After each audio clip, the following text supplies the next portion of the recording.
hablando a nosotros a través de ella, Señor. Ilumina los ojos de nuestro corazón, Padre, para que vayamos a un pleno conocimiento de tu verdad en Cristo Jesús. Amén. Esta carta fue escrita por Pablo. Esta carta él la escribió estando en la cárcel en Roma. Esta carta también fue escrita en el año 60 después de Cristo. Y obviamente esta iglesia de los Efesios, se dice que Pablo fue aquel que la fundó, y eso lo vemos en Hechos en todo el capítulo 19. Vemos cómo Pablo estuvo yendo en varias ocasiones a esta región en Éfeso. Incluso en este lugar, la gente de ahí practicaba hechicería, magia, y cuando ellos escucharon el evangelio de la verdad, realmente fueron movidos por la palabra. Se arrepintieron de sus obras malignas, tanto así que llevaron los libros que ellos usaban para hacer todas esas cuestiones. Entonces, el apóstol Pablo, a través del poder del Espíritu Santo, obtuvo un resultado muy contundente en esta región a través de la predicación de la palabra. Entonces, es una iglesia en la cual realmente no se trata, si vemos la carta, no trata ningún problema congregacional, como lo podemos ver en las cartas de los Corintios, ¿verdad? Que trataba Pablo algunos asuntos que estaban suscitándose en esa congregación, pero en esta iglesia no fue el caso. En esta iglesia la carta se describe como una carta de ánimo, una carta de aliento, y es así porque en este capítulo 1 vamos a enfocarnos bastante en los primeros versículos, en la mayoría de los versículos, en esas bendiciones que hemos obtenido por nuestra redención ganada por Cristo Jesús. Entonces es una carta que nos lleva a ahondar un poquito más en lo que nuestro Señor ha hecho por cada uno de nosotros. Es una carta que también el apóstol Pablo, inspirado por el Espíritu Santo, exaltó mucho la gracia de Dios, exaltó mucho la obra de Cristo, exaltó esa gracia, ese caris o ese charis en griego, que tiene que ver con ese favor inmerecido, eso que ni usted ni yo merecíamos, pero que Dios gratuitamente ha impartido sobre de nosotros. Entonces es una carta que, como ya dijimos, es una carta de ánimo, es una carta de consuelo. Esta iglesia estaba conformada por gente que venía de ser del judaísmo, pero no solamente eso, sino que también era gente gentil, como usted y como yo, simples mortales, ¿verdad? Entonces en esta iglesia había, digámoslo así, de estas diferentes etnias, pero sabemos, y como esta carta nos lo manifiesta también, y Pablo de manera intencionada lo hizo, que en Cristo Jesús ya no hay dos pueblos, en Cristo Jesús no hay dos bandos, en Cristo Jesús somos un solo pueblo. Aquellos judíos que han creído en Cristo Jesús y aquellos que somos gentiles que hemos creído en Cristo Jesús, formamos parte del mismo pueblo de Dios. Entonces, si me acompañan al capítulo 1, el apóstol Pablo dice: Pablo, apóstol de Cristo Jesús, por la voluntad de Dios. Aquí Pablo empieza con ese saludo que pone de manifiesto, ¿verdad?, de quién o por quién fue llamado y por quién fue enviado. Pone de manifiesto de quién era esclavo de Cristo, pero también pone de manifiesto quién lo envió, porque dice apóstol de Cristo. Apóstol tiene que ver con alguien que es enviado, y después dice por la voluntad de Dios. Pero fíjense que no dice apóstol de Pedro, que fue, pues, como quien dice, el cabecilla de los apóstoles, ¿verdad? No dice eso, no dice o apóstol de Gamaliel, que fue aquel maestro de la ley que formó a Pablo de una manera intensa, ¿verdad?, antes de que el apóstol Pablo se convirtiera a Cristo. No dice eso, dice apóstol de Cristo, apóstol y enviado de aquel que tuvo gracia y misericordia de mí, pero que todo esto fue por la voluntad de Dios. Y en la segunda parte dice: a los santos que están en Éfeso y que son fieles en Cristo Jesús. Aquí quisiera añadir un dato que se dice, que en esta parte, que dice que en Éfeso, se dice que en los manuscritos más antiguos, en una gran mayoría, estas dos palabritas de en Éfeso no viene como tal, O sea, hace referencia a que esta carta era una carta circular. ¿Qué tiene que ver con esto? Que no fue una carta, claro, efectivamente los destinatarios fue la iglesia en Éfeso, pero no era una carta única y exclusivamente para esa iglesia de Éfeso, sino que esa carta se dice que también se hicieron copias de la misma para entregarlas a las regiones vecinas en Asia Menor, o sea, a las regiones vecinas de Éfeso. Entonces, por eso es que se dice que en algunos manuscritos antiguos no viene como tal en Éfeso, o sea, para que no fuera una carta meramente personalizada, sino que fuera para todas las demás iglesias. Entonces dice: gracia a vosotros y paz de parte de Dios nuestro Padre y del Señor Jesucristo. Pero aquí Pablo da una descripción que yo no sé usted, pero a mí me gustaría que Dios me reconociera como alguien, en primer lugar, santo y fiel a Cristo Jesús. Obviamente, aquí el apóstol Pablo en el verso 2 dice: gracia a vosotros, y esto conecta mucho con estas dos características que habla de esta iglesia. ¿Por qué? Porque es por su gracia que podemos ser santos, porque es por su gracia que podemos ser apartados y vivir para Cristo, y es por su gracia que podemos ser fieles a Cristo, que podemos ser fieles a su llamado, que podemos ser fieles a aquello en lo cual Él nos encomendó. Entonces tiene una conexión fuerte, y como decía al principio también, es una carta, o específicamente este capítulo exalta mucho la gracia de Dios. Gracia a vosotros y paz de parte de Dios nuestro Padre y del Señor Jesucristo. Esa es una de las mayores bendiciones que usted como iglesia pueda tener de parte de Dios, la paz de Él. Jesús mismo dijo a sus discípulos: la paz les dejo, mi paz les doy. Pero después dijo: no se las doy como el mundo la da. ¿Por qué?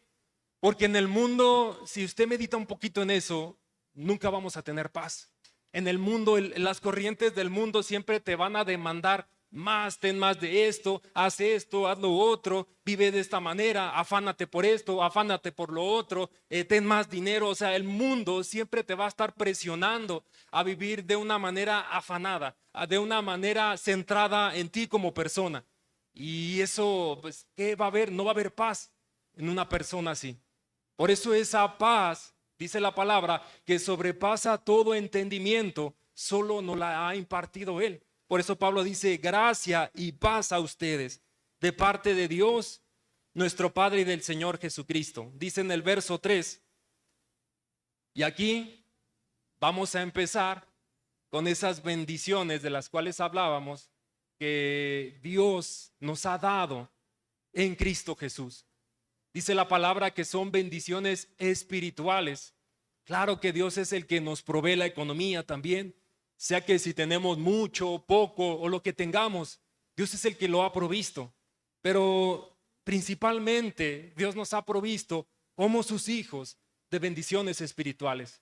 Por ejemplo, aquellas personas que, los inconversos, tienen provisión de una o de otra manera. Dice la escritura que Dios, o sea, Él en su soberanía, en su gracia común, hace salir el sol tanto para justos e injustos.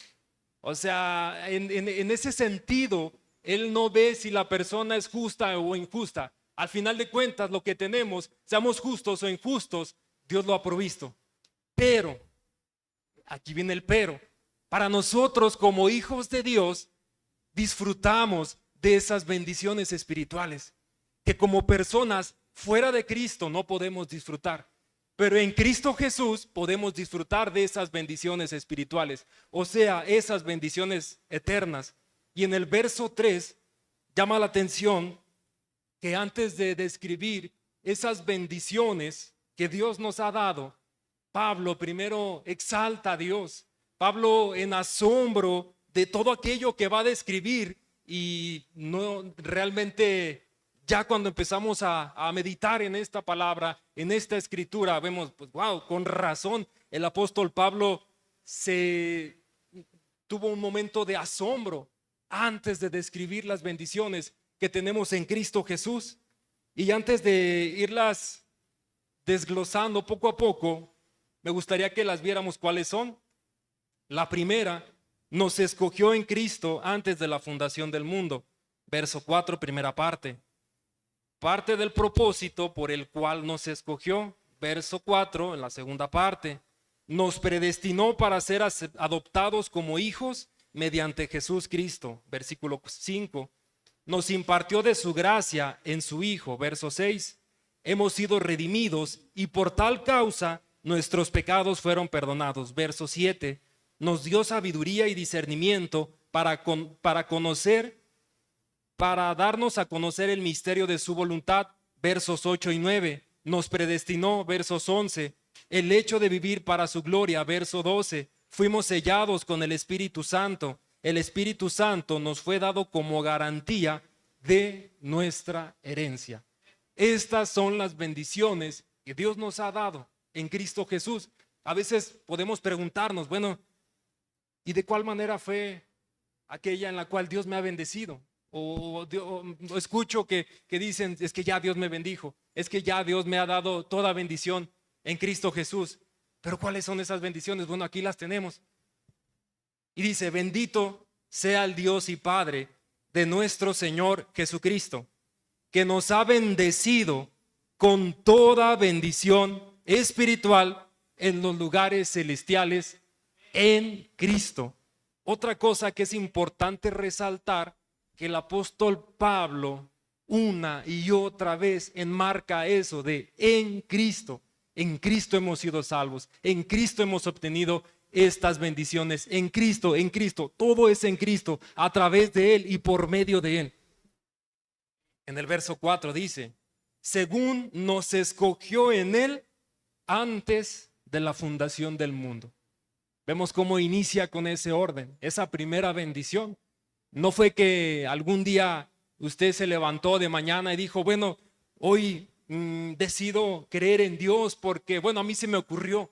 No, esto fue porque precisamente lo que dice aquí la palabra, porque Dios antes de Génesis 1, antes de que formara todas las cosas, antes de que estableciera los cielos, la tierra, antes de que empezara a crear los animales, antes de que empezara a darle vida a todas las cosas, antes de todo eso, antes de que separara la luz de las tinieblas, antes de que estableciera las estrellas, el sol, la luna, antes de todo eso, ya Dios nos había escogido en Cristo Jesús. Yo sé que a veces es un poquito complicado poder meter esa información a nuestra mente. Yo sé que a veces es difícil poder comprenderlo en su totalidad, pero es algo que así es, que antes de que Él fundara todo esto, decidió de antemano. ¿Por qué? ¿Porque Él sabía que íbamos a creer? ¿Porque Él sabía que íbamos a hacer buenas obras? No, todo fue por su amor, todo fue por su gracia, como dice aquí esta carta. Todo es por su gracia, en su gracia y a través de su gracia en Cristo Jesús. Ya vemos la primera bendición. Incluso ahorita nos vamos a enfocar un poquito más en esto, en este capítulo, mucho en las bendiciones. Es importante que sepamos cuáles son esas bendiciones que Dios nos ha dado en Cristo Jesús, para que día a día meditemos en ellas, para que aun cuando pasemos por momentos difíciles, no caigamos en renegar y pensar o dudar en que ¿será que Dios realmente me ama? ¿Será que Dios me ha escogido? ¿Será que Dios tiene algo para mí? No dudemos en eso. Si realmente hemos creído la verdad de su evangelio, tenemos bendiciones espirituales que nos ha dado. Tenemos esa herencia en los santos, tenemos esas promesas que también ahora son también para nosotros, no solamente para el pueblo de Israel, sino que también son para nosotros como sus hijos. Después dice, para que fuéramos santos y sin mancha. Este es el propósito, amada iglesia, por el cual Dios nos escogió en Cristo Jesús antes de la fundación del mundo. Dios no nos escogió para que viviéramos cómodamente. Dios no nos escogió para que fuéramos personas adineradas. Dios no nos escogió para que nuestros sueños, nuestras metas se cumplieran. Dios no nos escogió para eso. El propósito por el cual Dios se ocupó en su amor, en escogernos, algo que ni usted ni yo merecíamos, pero que Dios gratuitamente, por su gracia, por su misericordia, impartió en nosotros, en su toda sabiduría, en su todo poder, decidió escogernos a nosotros para hacer su iglesia, para que en algún momento determinado usted y yo creyéramos este mensaje de la verdad. Todo eso, ¿por qué fue? Aquí viene, para que seamos santos y sin mancha, o sea, santos, para que seamos consagrados, apartados para vivir por Él, para Él, mediante Él y para su gloria, para vivir para su servicio, sea cual sea la situación, amada iglesia. De hecho, esta carta, como ya vimos al principio, no fue escrita estando Pablo a lo mejor en alguna alberca, en la playa, ¿verdad? Disfrutando de una limonada o disfrutando de un buen momento, humanamente hablando. No, estaba en la cárcel. Yo les aseguro, si ahorita las cárceles son lugares muy degradantes, no me quiero imaginar en ese tiempo cómo eran. Entonces, él, a pesar de esa situación, escribe esto. Él nos escogió, ¿por qué? Para ser santos y sin mancha, apartados, sin mancha, apartados de todo aquello que no nos conviene, apartados de todo aquello que no agrada al Padre, apartados de todo aquello que no le honra, apartados de todo aquello que va en contra de su palabra.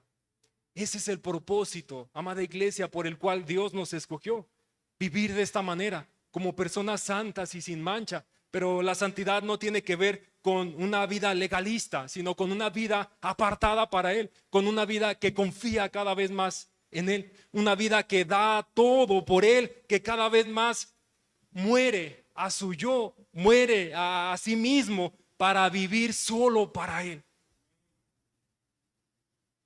Después de ver este propósito por el cual Dios nos escogió, dice, en amor, versículo 5, nos predestinó para adopción como hijos. También en estas bendiciones en las cuales estamos enumerando, vemos doctrinas muy esenciales o enseñanzas o verdades básicas del Evangelio. Vemos el hecho de que Él nos escogió, vemos la redención, vemos también esa herencia que tenemos en Cristo Jesús, pero también vemos esa parte de la predestinación y vemos también esa parte de la adopción. Vemos verdades muy fundamentales e importantes del Evangelio. Dice, nos predestinó para adopción como hijos. Esta palabra, nos predestinó, es una palabra en griego que es prorizo, que tiene que ver con que Él decidió de antemano, o de antemano Dios previamente trazó un destino para ti y para mí. ¿Cuál era ese destino para ti y para mí?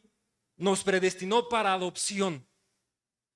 Ese fue el destino que Él trazó previamente, para que tú y yo, que por su gracia hemos creído en Cristo Jesús, ahora seamos parte de su familia.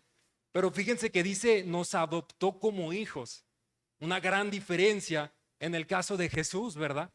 Juan dice que Él es el unigénito Hijo de Dios.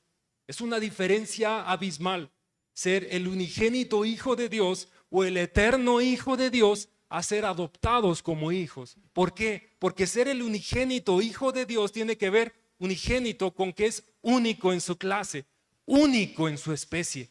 O sea que Él, el Cristo, siempre ha sido y siempre será el Hijo eterno de Dios. A diferencia de usted y yo, nosotros no éramos hijos de Dios previo a creer el Evangelio.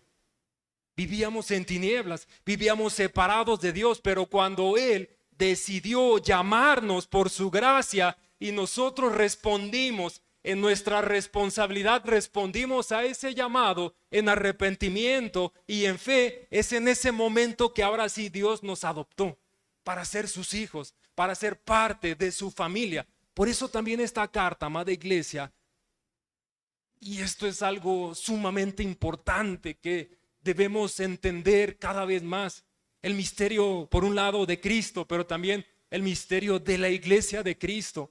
En esta carta nos enseña de manera muy fuerte la unidad de la iglesia, esa unidad que Cristo compró y que esa unidad ahora el Espíritu Santo la ha conformado. Y esta carta nos anima también a eso, a ser parte de esa unidad, a esforzarnos y luchar para que esa unidad como cuerpo de Cristo permanezca. Para adopción como hijos, para así, mediante Jesucristo, conforme al beneplácito de su voluntad o conforme a aquello que a Él le agradó. Es como si Pablo estuviera diciendo, a Dios el Padre le agradó dentro de su voluntad el habernos predestinado para que seamos hechos sus hijos. Esto fue agradable al Padre. Y hasta aquí nos detenemos y tratamos de meditar en esa parte de la bondad tan grande de Dios. Si usted se pone a meditar un poquito en su gracia, a meditar un poquito en su misericordia tan grande, porque a veces escuchamos esos términos, la gracia, la misericordia, la bondad, pero si realmente los comprendemos, y no solamente los comprendemos, sino que vivimos bajo esa gracia y vivimos entendiendo lo que Dios ha hecho por usted y por mí en Cristo Jesús, que nosotros fuera de Él vivíamos en tinieblas, fuera de Él vivíamos contrario a su voluntad, que fuera de Él vivíamos contrario a sus mandamientos, que realmente no había nada en nosotros para que Él volteara a vernos. No había ni una pizca de bondad en ti y en mí para que Dios dijera, bueno, hoy voy a decidir salvar a esta bola de pecadores. No había nada más que puro pecado. Y aquí también se exalta mucho el atributo de la soberanía de Dios, de que Él hace como quiere, cuando quiere, y que Él hace todas las cosas según el consejo de su voluntad, y que nada ni nadie va a detener eso, que lo que Él ya estableció se va a llevar a cabo. Entonces, amada iglesia, meditemos en eso. Meditemos en su amor, meditemos en su misericordia, meditemos en su bondad, meditemos en todo lo que Él ya hizo por nosotros, meditemos en esas bendiciones que ni usted ni yo las merecíamos. No merecíamos todo esto, no merecíamos este amor, no merecíamos que Él volteara a vernos con esa compasión. ¿Y por qué es misericordia? Porque vio nuestra miseria. Él al ver nuestra miseria dijo, no pueden hacer nada por sí mismos. Necesitan de mi intervención a través de mi Hijo Jesús. Entonces, amada iglesia, realmente no lo dejemos a un lado, sino realmente meditemos en esto, día a día. A veces las ocupaciones, los afanes de esta vida nos embargan, nos llegan a distraer, pero tenemos que ser diligentes en clamar a Dios para que por su Espíritu Santo nos ayude a que meditemos en todas sus bondades, en la riqueza de su misericordia, en todo lo que ha Él hecho por nosotros. Después dice en el verso 6, todo esto que llevamos hasta aquí es para alabanza de su gloria, de su gracia, que gratuitamente ha impartido sobre nosotros en el amado con A mayúscula. O sea, esa gracia Dios la ha impartido en usted y en mí en Cristo Jesús. Incluso Juan en el capítulo 1 dice, de su plenitud todos hemos recibido gracia sobre gracia. O sea, en primer lugar, Cristo nos ha dado o nos dio de su gracia para que respondiéramos al llamado del Evangelio. No fue por mí, no fue por mis habilidades, no fue porque, bueno, yo soy muy inteligente, no fue porque yo tengo cierta capacidad, no fue por nada absolutamente de mí, sino única y exclusivamente porque Dios decidió impartir en mí, en Cristo Jesús, de su gracia.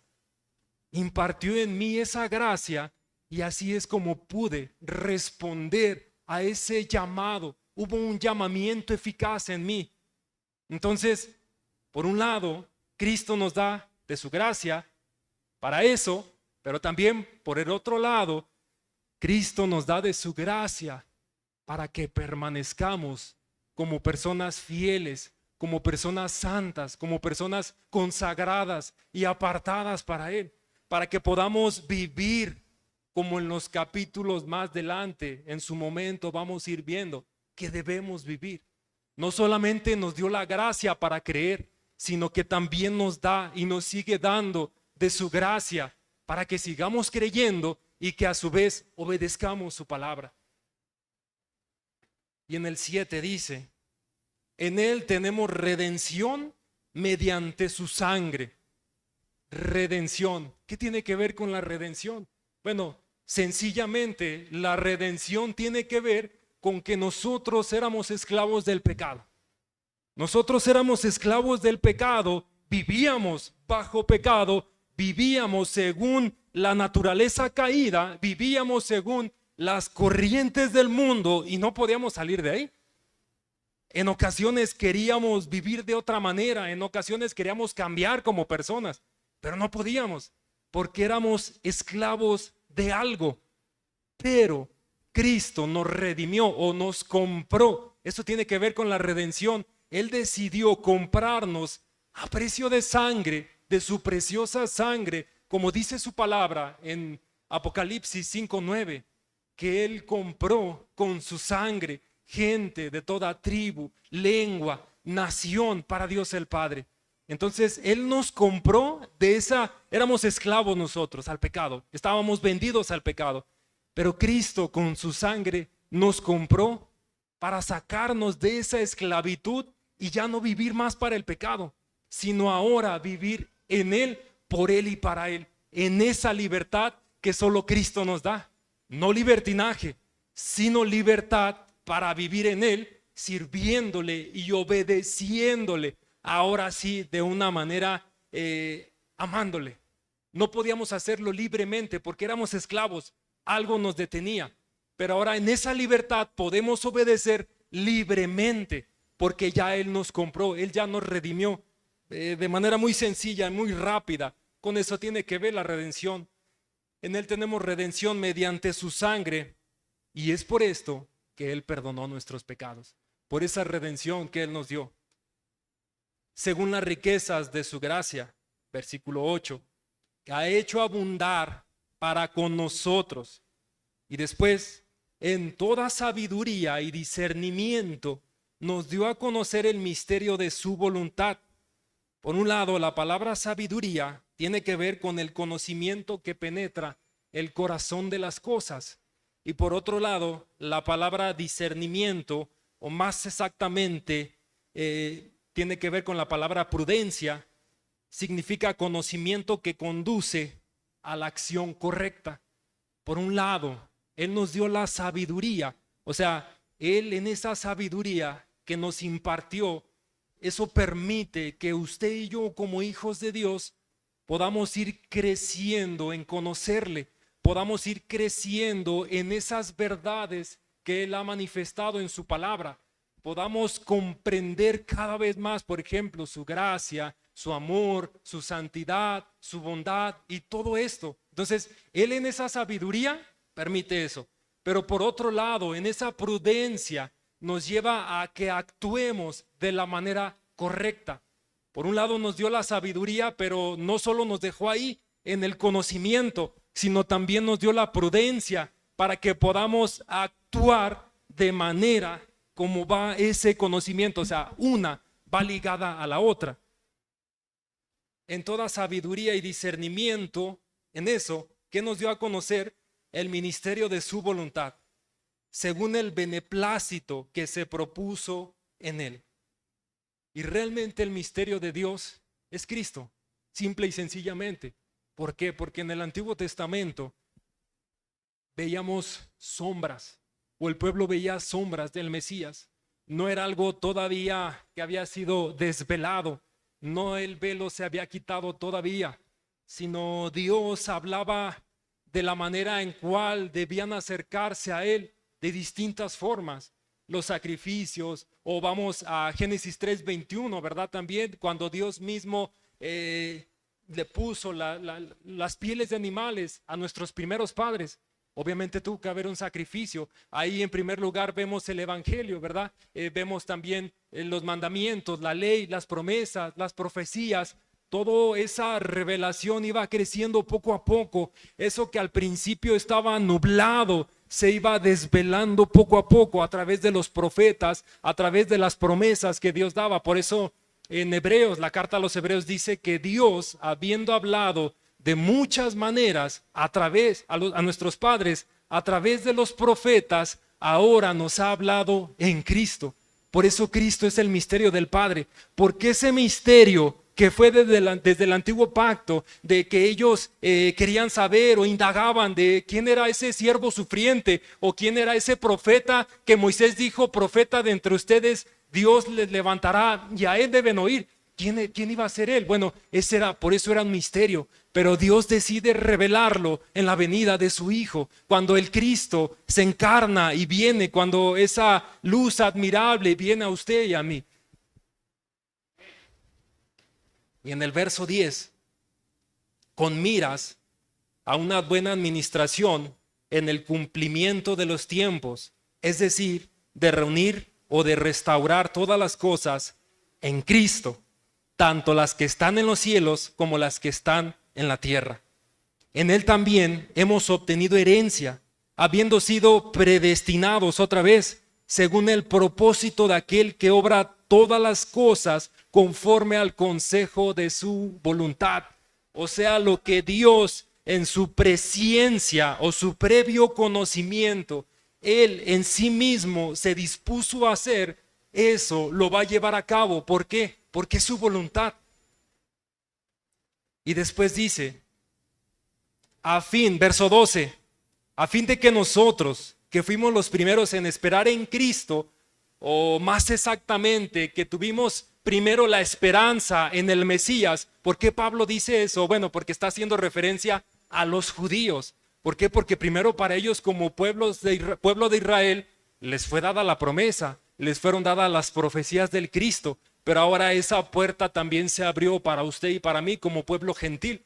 Pero por eso Pablo dice, a fin de que nosotros, que fuimos los primeros en esperar en Cristo, seamos para alabanza de su gloria.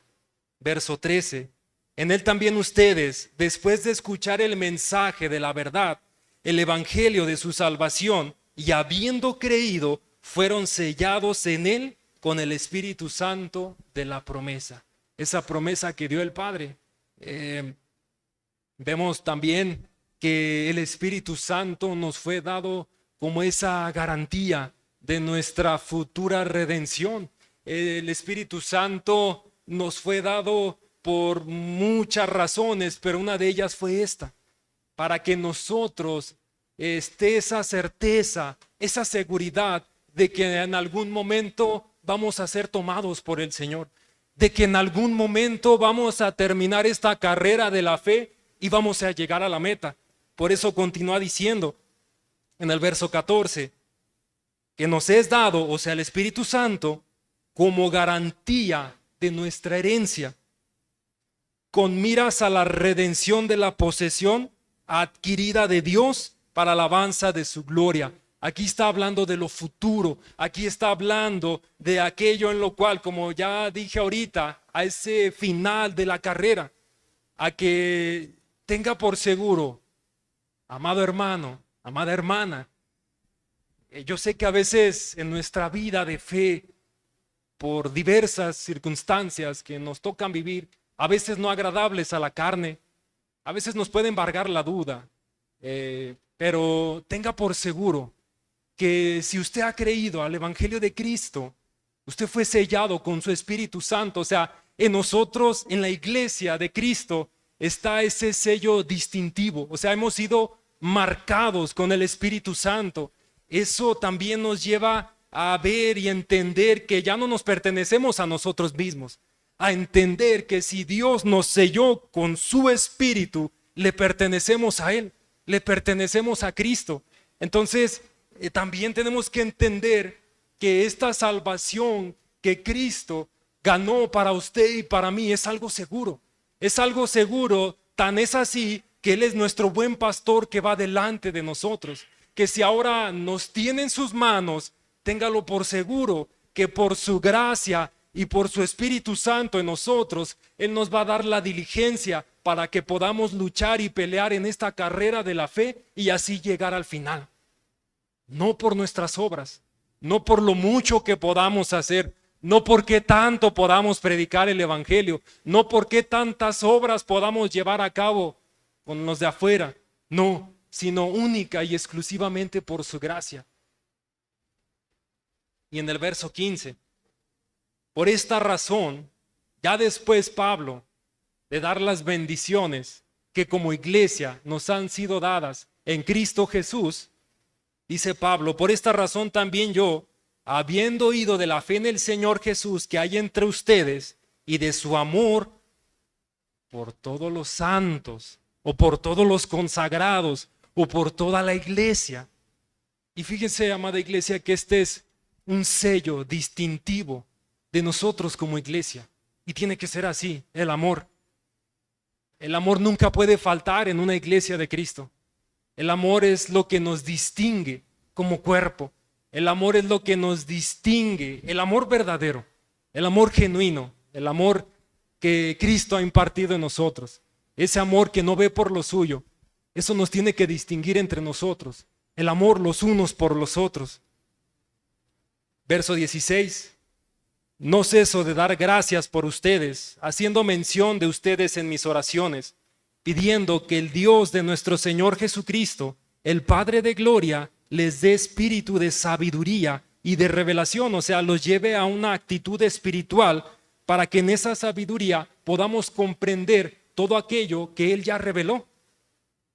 Y mi oración, en el verso 18, es que los ojos de su corazón sean iluminados para que sepan cuál es la esperanza de su llamamiento, cuáles son las riquezas de la gloria de su herencia en los santos y cuál es la extraordinaria grandeza de su poder para con nosotros, o sea, el dunamis de Dios, ese poder que hace todas las cosas como Él ya lo propuso, de su poder para con nosotros, los que creemos conforme a la eficacia de la fuerza de su poder, el cual obró en Cristo cuando le resucitó de entre los muertos y le sentó a su diestra en los lugares celestiales, muy por encima de todo principado, autoridad, poder, dominio y de todo nombre que se nombra, no solo en este siglo o en esta era, sino también en la era que viene, y todo sometió bajo sus pies y a Él lo dio por cabeza sobre todas las cosas a la iglesia, la cual es su cuerpo, la plenitud de aquel que lo llena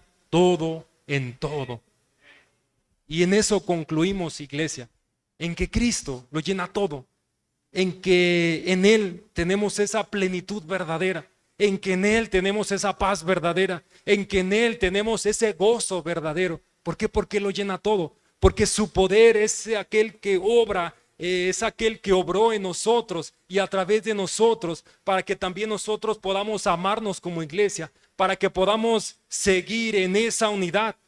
Y esto tiene que llevarnos, esto que de una manera muy condensada pudimos ver en el capítulo 1, por cuestión del tiempo, esto tiene que motivarnos, amada iglesia, a orar unos por otros. Tiene que motivarnos también a orar por nosotros mismos, a orar para que cada vez más nos asombremos de las maravillas de Dios en Cristo Jesús. Y que no solamente nos asombremos, sino que este asombro nos lleve a amarle cada vez más, a obedecerle y de la misma manera a amarnos los unos a los otros. Amén, amada iglesia. Vamos a orar, por favor. Señor, te damos gracias por esta tu palabra. Gracias, Señor, porque tú has hecho todo en Cristo Jesús, por tu gracia. Gracias, Dios, porque has sido tan bondadoso con nosotros. Gracias, Señor, porque tú ya nos has bendecido con toda bendición espiritual en los lugares celestiales en Cristo. Gracias, Señor, por tu Hijo. Gracias, Padre, porque Él nos ha comprado a precio de su sangre. Gracias, Señor, porque ahora podemos disfrutar de esta bendición, de estar contigo, Señor. Ahora podemos disfrutar de estas bendiciones en las cuales tu palabra nos habla, pero también podemos disfrutar de esas promesas que tú nos has dado a través de tu palabra. Gracias, Padre. Nos ponemos en tus manos. En Cristo Jesús. Amén.